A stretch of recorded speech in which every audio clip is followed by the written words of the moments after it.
Hello, praise the Lord. My name is Prophet Ivan, founder of Zoe Worship Assembly International.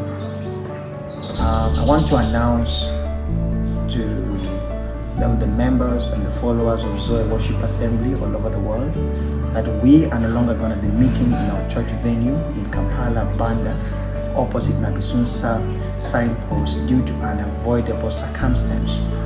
But we are working out to arrange a new place of worship in Kampala as soon as possible. But for now, you can join us through our online platforms like YouTube at Zoe Worship Assembly. You can join us on Facebook at Zoe Worship Assembly. Those that can come to our main church in Nakasongola, Kampala, Nakasongola district, you are welcome. Please come and join us.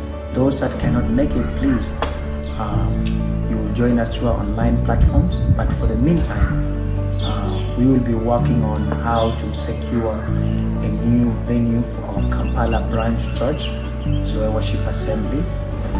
Stay in spirit as we will be communicating back to you. Shalom.